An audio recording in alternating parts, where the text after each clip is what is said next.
کی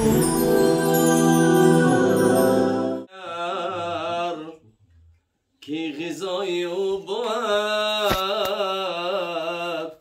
خون جگر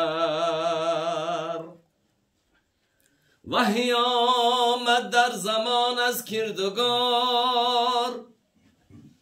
رو تو موسی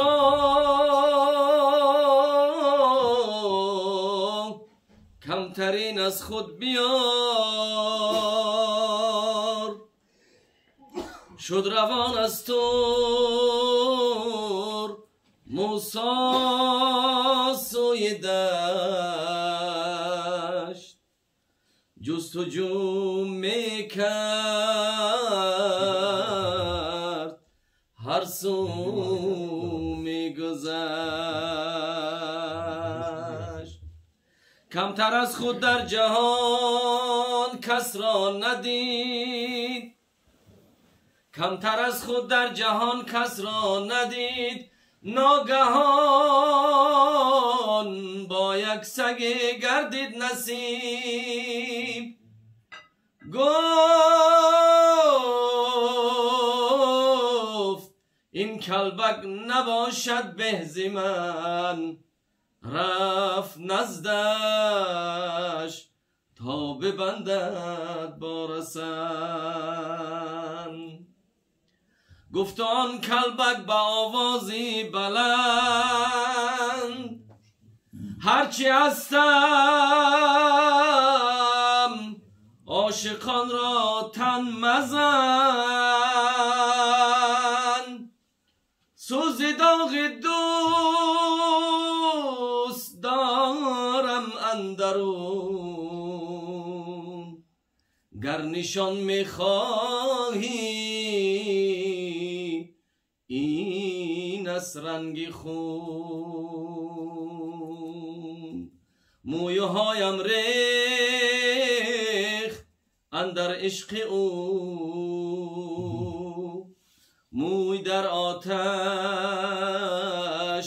کجا ماند بگو چون که واقف شد کلیم از سینه ریش ریسمان انداخت اندر حلق خویش رفت موسی سوی طور من خطا کردم یا غفور خداوندان چه شاهانند آن کن نمیگویم چنین کن یا چنان کن چی داند بنده اسرار خدا را چی داند بنده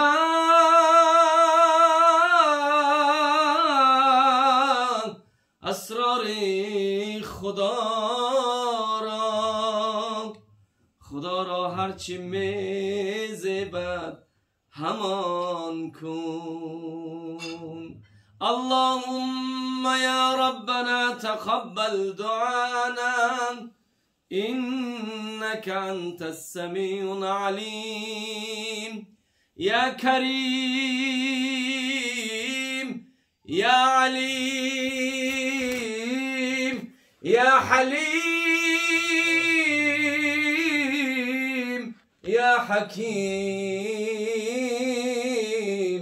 يا ذا الجلال والإكرام اللهم صل وسلم وزد وبارك عليه. تشکر زیاد از قاری شمشاد. شک گفت حبت سودا سیاه‌دانه برای تمام دردها شفا است مگر از سم تمام درد شفا میبخشد فقط همین سم شفا نمیبخشد این سمش چی است یا رسول الله حضرت گفت الموت مرگ یعنی غیر همین مرگ سیاه‌دانه میگه در تمام دردها شفا است سیاه‌دانه را در زبان عربی حبت سودا میگن حبة السوداء خلاص سیاه دونش میگیم حبت بدونید آخی الحمدلله رب العالمین حالی بسیار اومده است اردی خمیر همین مقصد کوفتگیش هم میآید باروان اومختش هم میآید هر نمونش اومده است مازش هم دیدیم حقیقتا در طب به نهایت منفعت کلان دارد امروز علم طب هم را 100% اثبات کرده امام بخاری روایت میکند از خالد ابن سعد خالد ابن سعد یک تابعی است میگه در یکی از سفرها همراه صحابی پیغمبر غالب ابن ابجر بودیم حضرت بیمار شد میگه همین صحابی بیمار شد میگه ما هم دیگه بیمار کشیدیم آخی همین تو بازگشته اومدم هم مدینه منوره اومدیم غالب میگه غالب هم بیمار است غالب ابن ابجر میگه شخص از همون تابعین میگه نزدش اومد والله علم ابن ابی عتیق ابن ابی عتیق از ابیروهای حواسه بگیم حضرت ابوبکر صدیق عبدالله نام داره عبدالله ابن محمد ابن عبدالرحمن ابن ابوبکر صدیق پسر حضرت ابوبکر صدیق عبدالرحمن نام داره نواسش محمد نام داره این حواسه میشود بگیم اکر همین ابن ابی عتیق میگه اومدید که هش نداره غالب ابن ابحر بعد توصیه داد گفت علیکم بحبیبت سودا گفت ایرا محبت سودا انا سیاه دونه بتین بعد میگه توصیه داد که 5 یا 7 دونه شو بگیری اردش کنی یگون اوغرق دم چکنش مقصد که ارد شوه با روغن یک جویش کنید در پتوی بینیش بچکنی زیرا میگه من این توصیه را از بیبی عایشه مادرمون رضی الله تعالی عنها شنیدم که باره میگه گفت که رسول خدا صلی الله علیه و سلم گفت ان هذه الحبة السوداء شفاء من كل داء الا من الصوم همین بیشک گفت حبت سودا سیاه دانه برای تمام دردها شفا است مگر از صوم تمام درد شفا میبخشد فقط همین صوم شفا نمیبخشد بیبی عایشه مادرم میگه که قلتو و ما صوم این صومش چی است یا رسول الله حضرت گفت الموت مرگ یعنی غیر همین مرگ سیاه دانه میگه در تمام دردها شفا است وقتی که شرح میتن همین حدیث از جمله حضرت بدرالدین عینی علیه الرحمه انا در عمدة القاری شرح صحیح بخاری با خدا قسم همین قی آورده است فاکتیش که یگان درد نیست که همین حبت سودا براش فایده نداشته باشه فقط شکل صورت‌های گوناگون خطی استفادهش می‌برند بعضیش با روغن ارالش می‌کردن بعضیش با سرکه بعضی دردو در سرکه در ارالش می‌کنن حالت‌های میشه که معجون می‌کنن رنگ خمیر میشورن که اونم تریش می‌کنن مثلا بالای زخم دا میمونن یگان درد رنج نبوده است که همین حبت سودا یک فایده و منفعتش در همون میرسیده باشد انا این بیماری معده هم فایده داره حتی کسلی قند فایده داره باشد که همون معیار شبودون یگان متخصص خطی با گپ سری متخصص اومد یگان متخصص همین کار خطی مصلحت کنی و دوزای معین شبگاه همون را ان شاء الله استفاده ببری با یقین اگر ابی اخلاص داشته باشی ان شاء الله شفا می‌یابی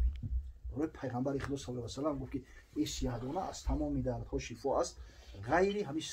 صومش همین مرگ است پروردگار به بیماران شفای کامل عاجل آمین و ارواح گذشته را رحمت مغفرت کنه به فرزندان از صاحب فرزندای خوب صالحه و درمانه که محفل عقیقه شب برگزار بسازند روح پیامبر صلی الله علیه و سلم در عالم برزخش نور بگردونند